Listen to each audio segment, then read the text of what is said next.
A teenage band broke into a school because they needed a sound system. Not fame, not glamour. Speakers. They were poor boys from rural Arkansas, too broke to buy real gear, so they stole a high school PA system, got caught, returned it, and somehow turned that humiliation into a career. Then came the strange part. They signed with Stax Records, failed, kept driving, got discovered in California by Ahmet Ertegun, and became one of the wildest live bands in America. They had 3 guitars roaring at once. They had a frontman with a voice like gravel in a blender. They had Jim Dandy, their only top 40 hit, climbing to number 25 on the Billboard Hot 100. They had High on the Hog, their peak album, reaching number 52. And still, by 1977, the original Brotherhood was almost gone. The charts were real, the tours were real, the lineup collapse was real. What people still argue about is where the money went, why the families were left stranded in that Ozark compound, and how a band that looked so unstoppable on stage could fall apart so fast off it. Because the craziest part is not that they survived poverty, it is that success may have done more damage. This is Black Oak, Arkansas's real story. Chapter 1. The boys who had to steal their first sound before the wild shows, before the white pants, before the gravel voice turned into a legend. They were poor boys in rural Arkansas trying to get loud enough for anyone to hear them. That matters. Black Oak, Arkansas did not begin inside a polished music scene. They came out of Black Oak, a small Arkansas place where ambition had to fight mud, money, religion, and boredom before it ever reached a stage. The band first came together in 1965 as the Knowbody Else, built around singer James "Jim Dandy" Mangrum and guitarist Rickie Lee Reynolds. Around them came Harvey Burley Jet, Stanley Goober Knight, Pat "Dirty" Daugherty, and Wayne "Squeezebox" Evans. Even the nicknames sounded like they had been dragged out of a roadside bar. At first, the sound was still only a dream. They did not have money for proper equipment, and without equipment, a band is just boys making noise in a room. According to Rickie Lee Reynolds, that is when they did something desperate and stupid. They stole a high school PA system. Not because it was clever, because they were broke. They were caught, the system had to be returned, and then they had to buy a new one anyway, which is almost funny until you think about what it says. Their first real band story was not a showcase, a manager, or a lucky club audition. It was humiliation. It was a crime born from poverty. It was the sound of boys trying to escape before they knew where escape was. And then there was Jim Dandy Mangrum. He was not a normal frontman, and he never tried to be. In interviews, Mangrum remembered seeing Elvis Presley on The Ed Sullivan Show and wanting that job, not just singing, not just fame, the job of making people look up and forget the room. That was the spark. The long hair brought trouble, poverty brought nerve, and the stolen speakers gave the band its first wound. From the start, the Knowbody Else were not pretending to be outsiders. They were outsiders.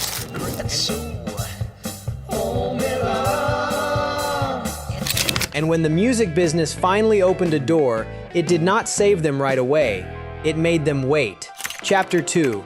The first deal that went nowhere for a poor Arkansas band, signing with Stax Records, should have felt like the miracle. Think about that name for a second. Stax meant soul history. It meant Memphis. It meant records that sounded like Sweat, Church, Heartbreak, and Streetlight. For the Knowbody Else, getting near that world was not small. It meant someone outside Arkansas had heard something in them. The band released the Knowbody Else on Enterprise, a Stax subsidiary.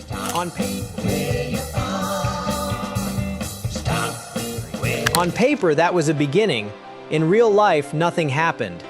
The record failed commercially. That is one of the cruel tricks in music history. Fans hear record deal and imagine victory, but for most bands, a deal is only permission to suffer in a more official way. You can sign the paper, cut the song, see the label name on the album, and still be invisible when the boxes reach stores. That was where they were. Signed but not broken through. Recorded but not really heard. So they kept moving. The music was already strange for the marketplace.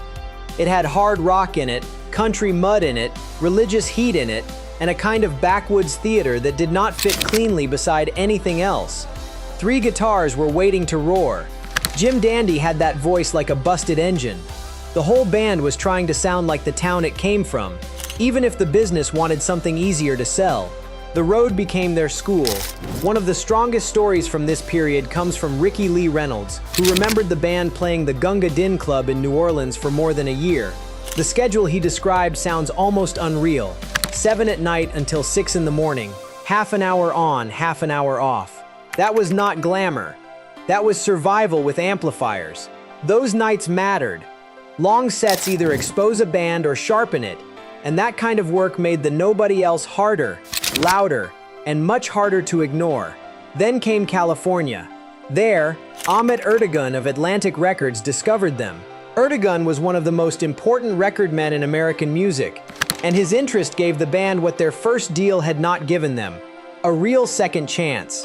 In 1970, they signed with Atlantic and changed their name.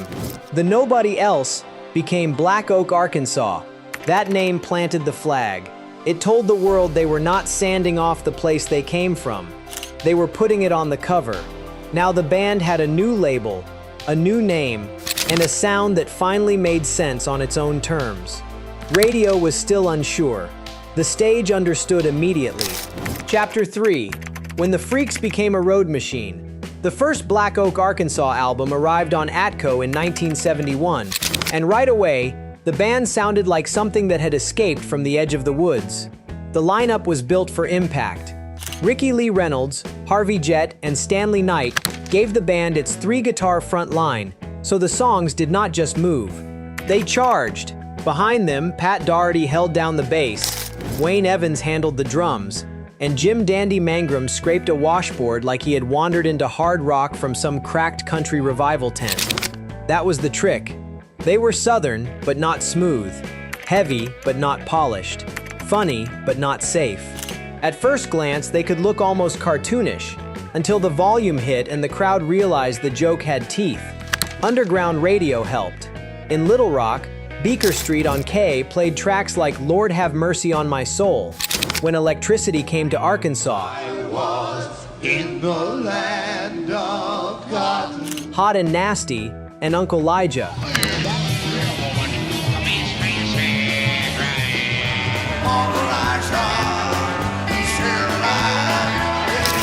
That exposure mattered because it reached listeners who were already looking outside the clean commercial lanes. Black Oak, Arkansas did not need to sound normal there. They needed to sound alive, and they did. After the debut, Tommy Aldridge replaced Wayne Evans on drums, and the band kept pushing. In 1972, they released Keep the Faith and If an Angel Came to See You, Would You Make Her Feel at Home?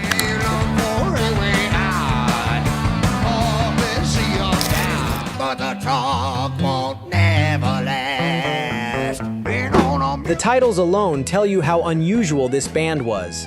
Half sermon, half dare, half joke, and somehow more than 100% Arkansas. The records, though, were only part of the story. On stage, they became something else.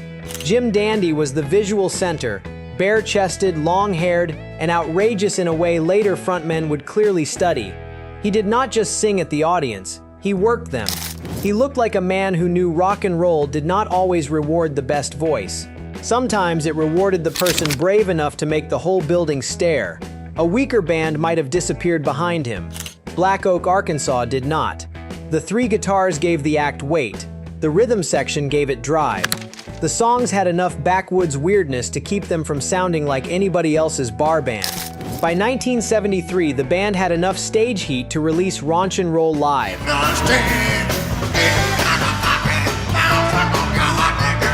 And that title was not false advertising. The record captured what the studio could only partly explain. This was a live band first, a spectacle second, and a radio problem third. They were getting famous the hard way. Not because pop radio had decided they were safe. They were building a following one sweaty room at a time, with volume, nerve, and a frontman who looked impossible to replace. But that is the danger of a band like this. When the show gets bigger than the people inside it, somebody eventually pays. And in 1973, the hit finally came. It should have made everything easier. Chapter 4. High on the Hog, Then the Cracks Open. Then came High on the Hog, released in 1973. The album gave Black Oak, Arkansas the thing every road band wants and every strange band fears, a real hit. The producer was Tom Dowd, and the song that broke through was not some polished attempt to make them respectable. It was Jim Dandy, a cover of the old Laverne Baker rhythm and blues number written by Lincoln Chase. On paper, it made perfect sense. The band already had a man called Jim Dandy at the center. The song sounded like a cartoon lightning bolt. It was loud, cocky, funny, and simple enough for people to grab fast. For once, the joke, the image, and the radio all lined up, and it worked. Jim Dandy reached number 25 on the Billboard Hot 100, becoming the band's only top 40 hit. High on the Hog climbed to number 52 on the album chart, which made it their biggest chart moment. That should have been pure victory. Instead, it came with a trap built inside it. The hit pushed Dandy Mangrum even further into the spotlight, because now the band's biggest song sounded like it had been written for the frontman's myth. To casual listeners, Black Oak, Arkansas could start looking like one wild singer and a bunch of noise behind him. But that was never the real band. The power came from the whole machine. Rickie Lee Reynolds, Harvey Jett, and Stanley Knight roaring across the front line, Pat Daugherty grounding the bottom, Tommy Aldridge driving the drums, and Jim Dandy riding over it all like a preacher who had lost the church and found an arena. Still, fame has a way of simplifying people. The public remembers the hook. The business remembers the face. The road remembers the bodies doing the work. From 1972 through 1977, the band became known as one of the highest-grossing live acts in America.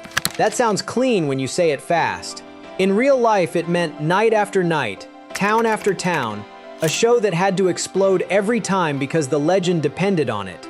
They had wanted escape. Now escape had a schedule, and once the machine started moving at that speed, the Cracks did not wait for the applause to end. Chapter 5: The Compound, the Money, and the Vanishing Brotherhood. Here is where the story stops being funny. From the outside, Black Oak, Arkansas looked like a wild success story. Poor boys from rural Arkansas had fought their way into national touring, major labels, underground radio, big crowds, and a hit single. They were not supposed to get that far. They had stolen speakers just to be heard, and now the country was paying to hear them. Inside the story, though, success was turning into pressure. One of the strongest symbols of that pressure was the band's life around Bull Shoals Lake. Rickie Lee Reynolds later described a compound, a former hunting and fishing lodge with cabins, where the band organization and families lived for several years during the heart of the 1970s.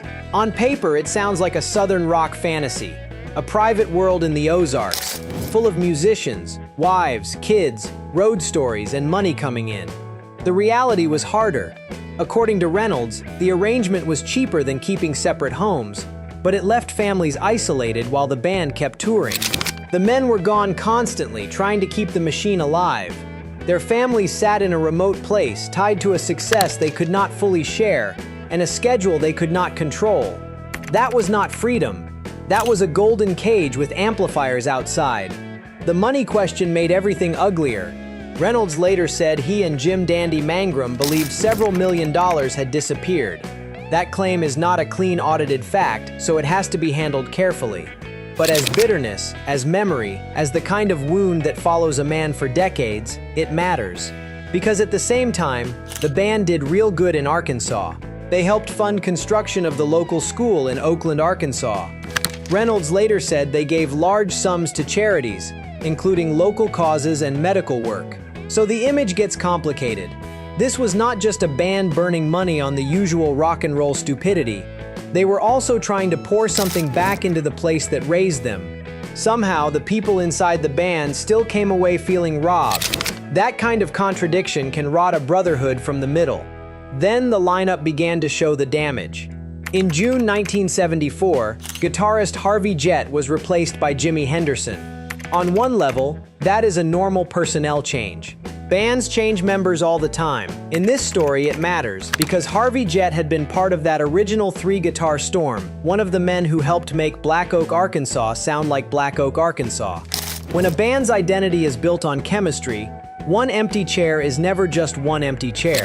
That same year, they released Street Party, and in 1975, they released Ain't Life Grand.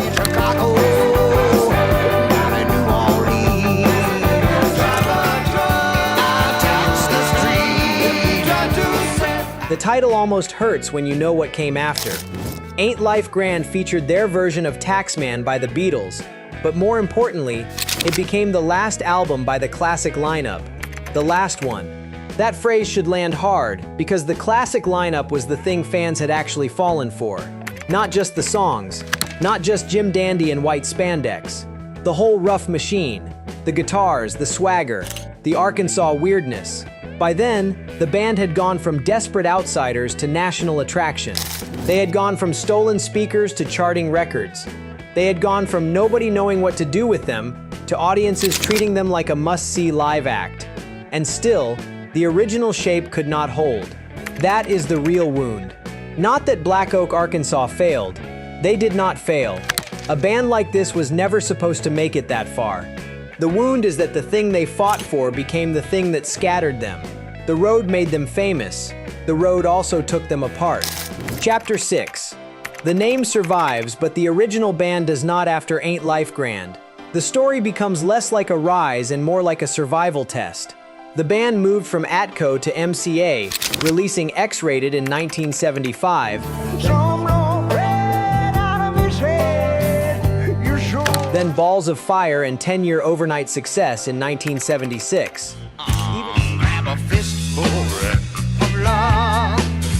Even that title, 10-Year Overnight Success, says a lot. It sounds like a joke from men who knew how long the climb had really been. To the outside world, success can look sudden. To the people who lived it, it was years of long drives, bad rooms, failed breaks, and shows that had to be won one crowd at a time. But the original band was slipping. They moved again, this time to Capricorn, and released Race with the Devil in 1977.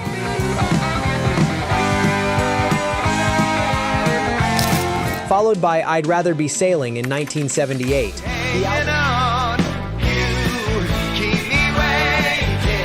The albums kept coming, the name stayed alive, and Jim Dandy Mangrum remained at the center. But by 1977, he was the only original member left. That is the Hammer Blow. A band that had sold itself as a wild Arkansas brotherhood had become a name carried by one original survivor. It does not mean the later musicians had no value. It does not mean the later records were meaningless. But for fans who understood what made the early band dangerous, the chemistry had changed. The original gang was gone. And still, Jim Dandy kept going. In 1984, he suffered a heart attack, then reunited with Rickie Lee Reynolds for Ready as Hell on Hamusa. 2 years later came The Black Attack Is Back. In 1991, Mangrum survived a serious car accident, and even that did not stop the name. Through the 1990s, different versions of Black Oak, Arkansas kept moving, with the band becoming less a fixed lineup and more a stubborn living brand. There were reunions and reminders. Hot and Nasty arrived from Rhino in 1992. A King Biscuit Flower Hour live set came out in 1998. In 1999, Mangrum reunited with Rickie Lee Reynolds and Pat Doherty for the Wild Bunch. Then came Black Oak, Arkansas, the first 30 years in 2002, Backthorn Over Yonder in 2013,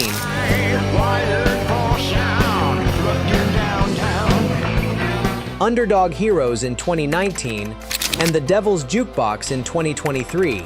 That is a long afterlife. And if it hurts when they mention my name, say your face and a body stink.